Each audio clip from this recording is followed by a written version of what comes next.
Entendi.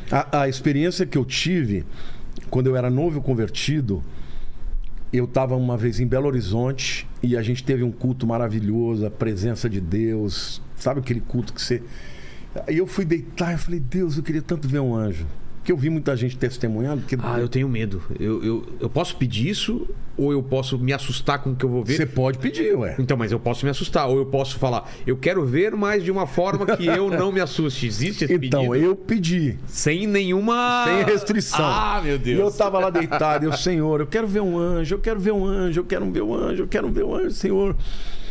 De repente, eu senti um arrepio do meu lado aqui. E o Espírito falou assim, pode virar, porque ele tá aí.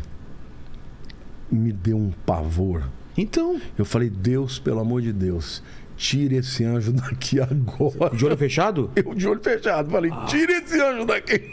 Você sentiu uma coisa poderosa? Eu senti a presença dele. E medo?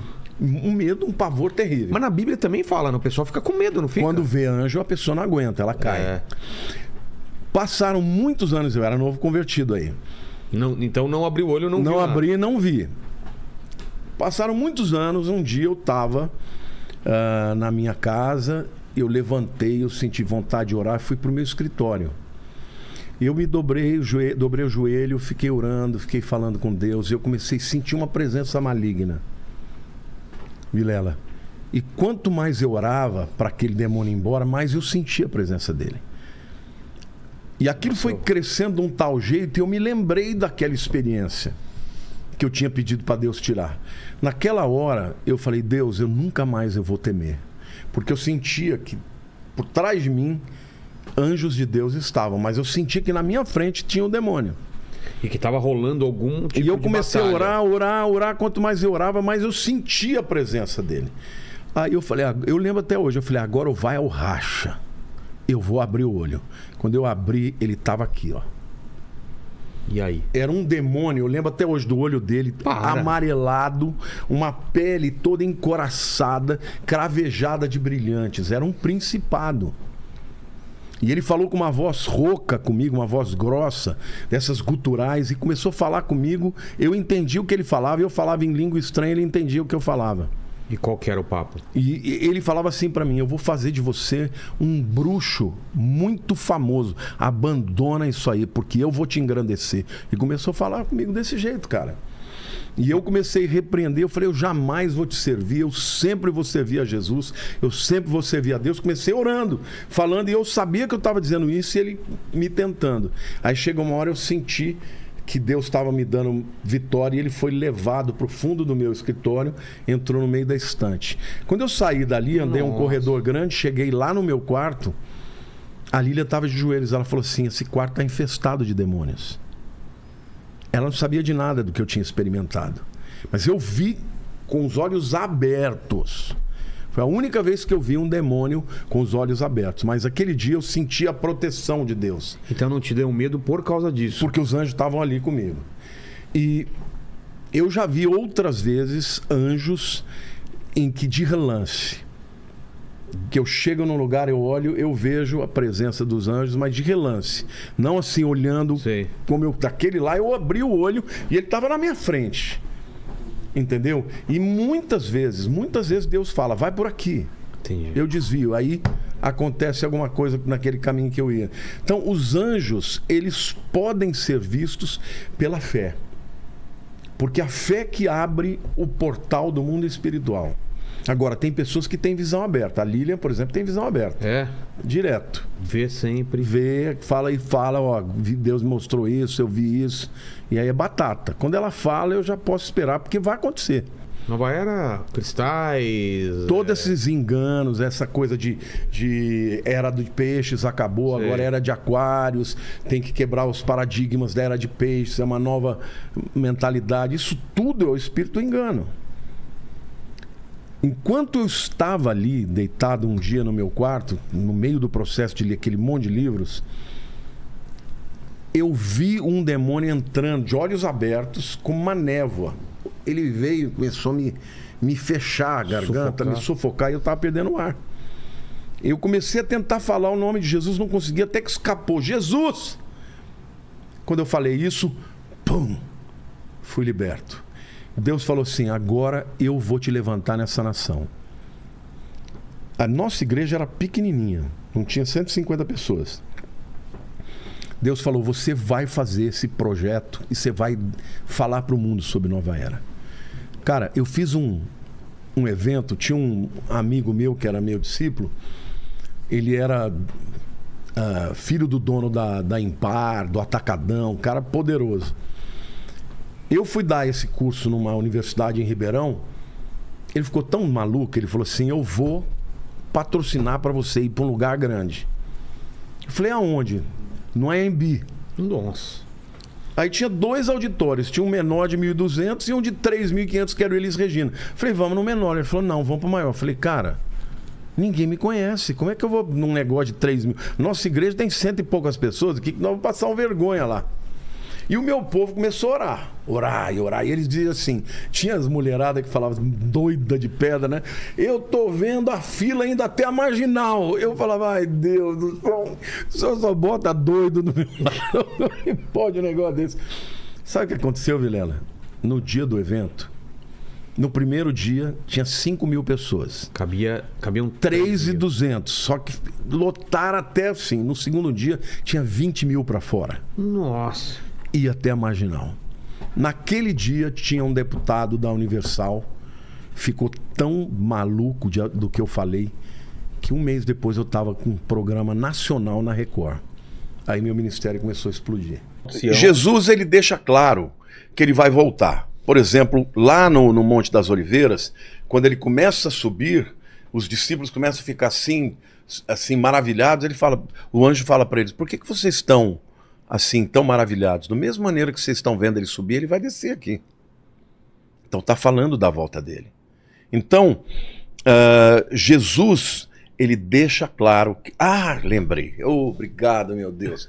Porque era um argumento tão importante, ele fugiu, né? Tem que ficar um pouco mais atento, que às vezes eu estou perdendo aqui. Na última ceia, que está lá, que está expresso lá em João capítulo 14, está aquele peso, né? Aquele peso, os discípulos estão vendo que a coisa provavelmente vai morrer. E aí ele começa um discurso lindo, ele diz assim, não se turbe o vosso coração. Crede em Deus, crede também em mim. Na casa do meu pai há muitas moradas. Se assim não fora, eu não vou-lo teria dito. Eu irei, prepararei-vos lugar e voltarei para vós outros, para que onde eu estiver, vós estejais também. O que Jesus está dizendo para os discípulos? Eu estou indo embora, mas eu vou voltar. E eu vou buscar vocês para estarem comigo. Ele está falando do arrebatamento. Então, Jesus, ele já começou a preparar os discípulos, porque ele estava achando que ele ia implantar o reino naquela hora. Né? No sermão de Mateus 24, eles estão primeiro lá na região do templo, né? E os discípulos olhando aquela coisa maravilhosa, e eles falaram, nossa Jesus, que construção maravilhosa, né? E Jesus falou, pois é, não vai ficar pedra sobre pedra que não seja derrubada. Ele está profetizando o que aconteceria mais ou menos uns 37 anos depois. Porque em 70 depois de Cristo vieram os romanos e destruíram o templo. Só que aí eles falam, mas como assim? Quais são os sinais que hão de ser da tua vinda? Porque ele já está ali falando para eles que ele vai embora. Aí ele começa a dar os sinais. E na hora que ele começa a dar os sinais, ele fala de sinais da natureza, ele fala de sinais geopolíticos, de guerra contra guerra, ele fala de apostasia, de engano. Cuidado, vede que ninguém vos engane, porque virão muitos em meu nome dizendo eu sou o Cristo. Entendeu? Ele começa a dar os sinais, e Vilela, hoje nós estamos vivendo numa época em que tudo está acontecendo. E detalhe, sempre houve esses sinais. Algumas vezes tinham mais uns do que outros, agora está tudo acontecendo junto. Esse ano de 2023, eu nunca vi um ano igual a esse. Ah, é? Não, nunca vi um ano com tantas catástrofes que estão acontecendo. Olha, fogo em tudo quanto é lugar. No Canadá, no Havaí, gente, coisa de louco. Incêndios. Entendeu? Incêndios na Europa.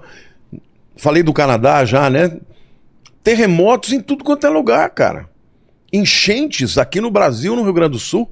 Nós tivemos o que eles estão chamando de a maior catástrofe ecológica de todos os tempos no Brasil. Então, assim, nós estamos tendo assim, muitos sinais que estão acontecendo e todos ao mesmo tempo.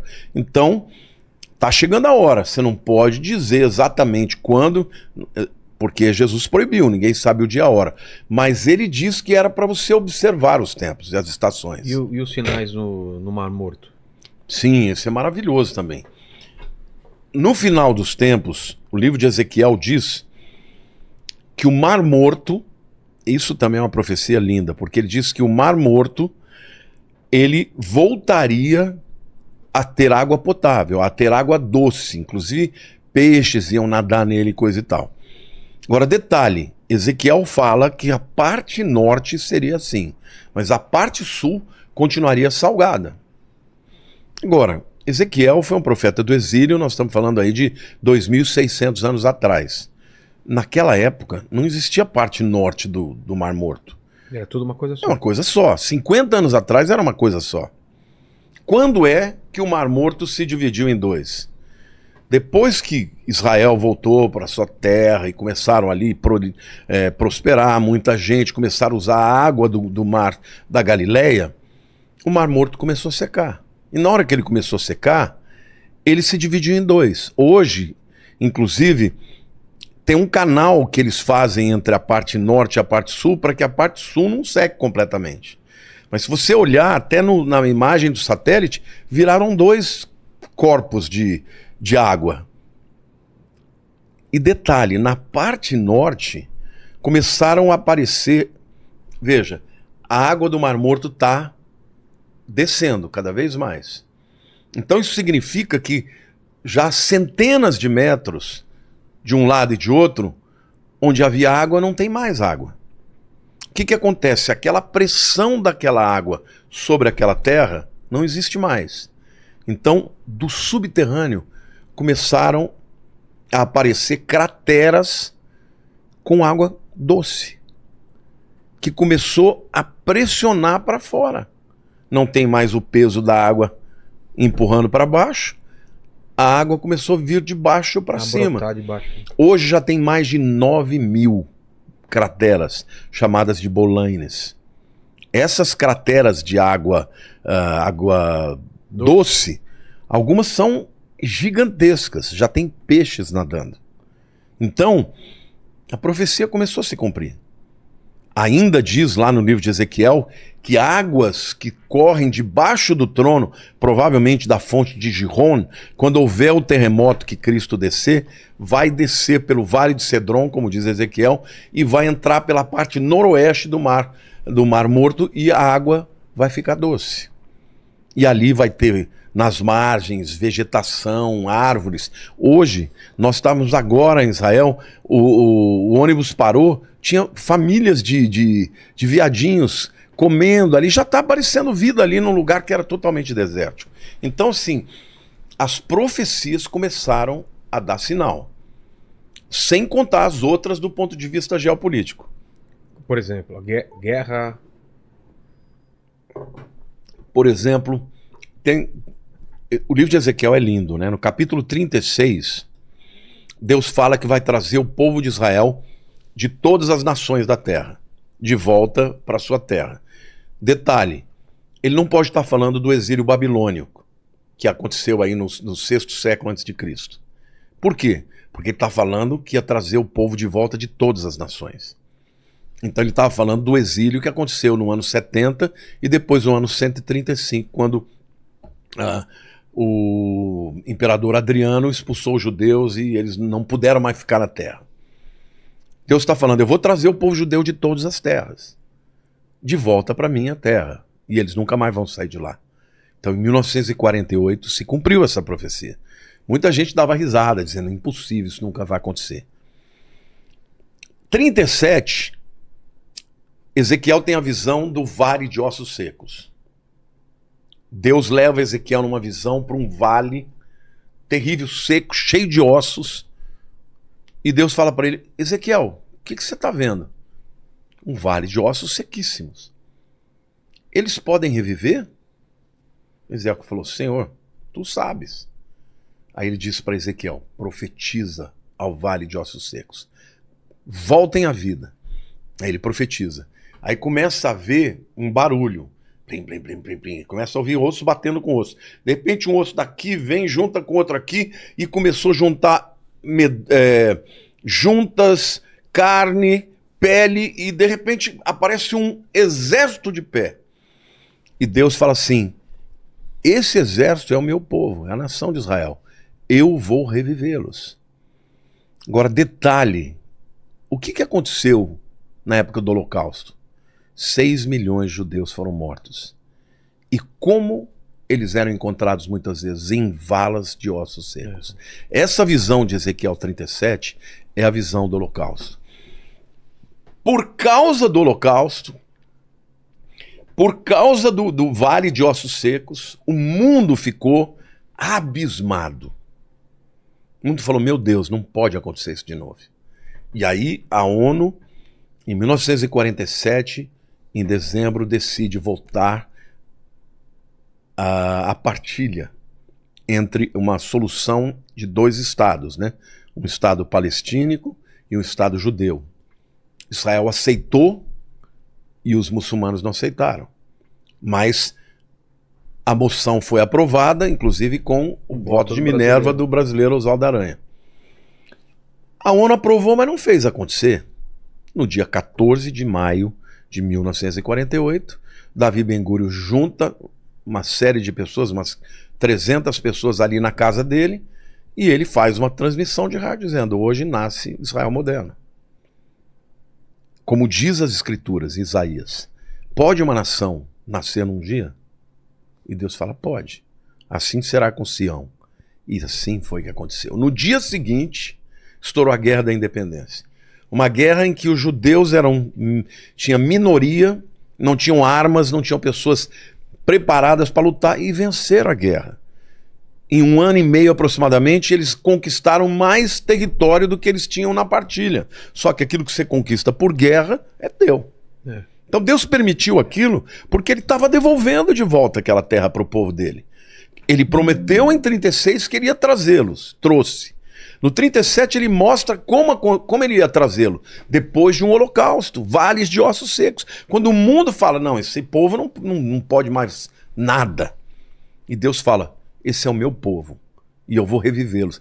Cara, você foi para Israel. É extraordinário, é uma nação inigualável.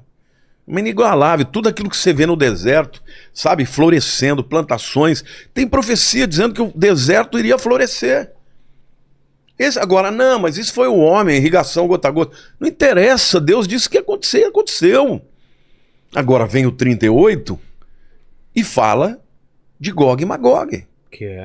Que é, se você pega lá, todas aquelas nações que virão contra Israel, que vão atacar Israel, são as nações que estão aí.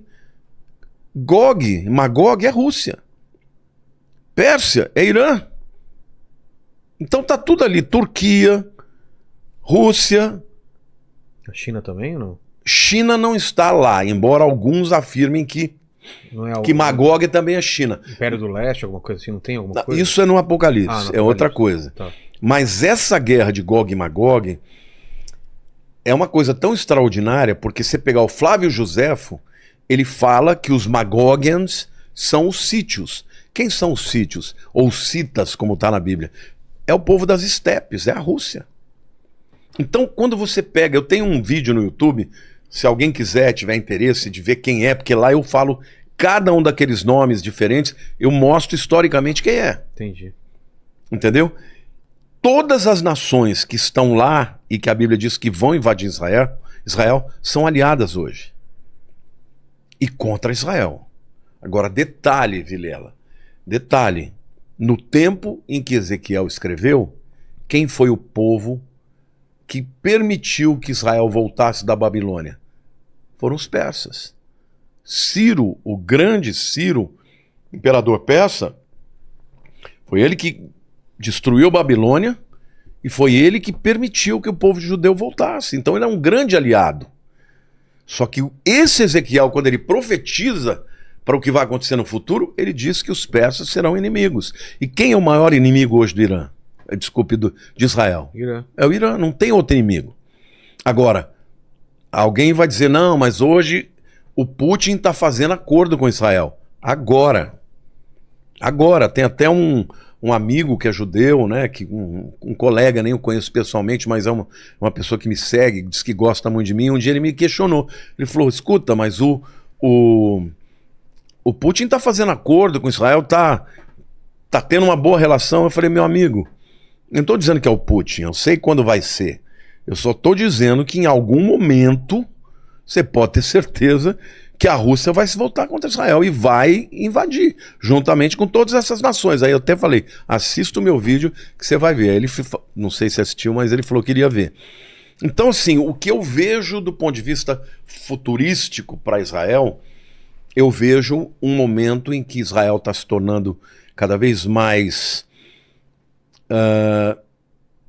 eu não diria indefeso, porque Israel é muito poderoso, né? Israel tem tecnologia, eu acredito que tem bomba atômica, eles não dizem que tem, mas todo mundo sabe que tem, né? Mas eu acredito que esse apoio econômico, esse apoio incondicional que os americanos dão para Israel, um dia vai fraquejar. Porque quem vai dar a vitória para Israel, segundo Ezequiel 38, é o próprio Deus. E vai ser uma vitória cachapante, vai ser uma vitória extraordinária. Mas isso tudo está no futuro. Agora, o que vai acontecer com o mundo em relação à vinda de Jesus? O próximo evento que virá é o arrebatamento da igreja.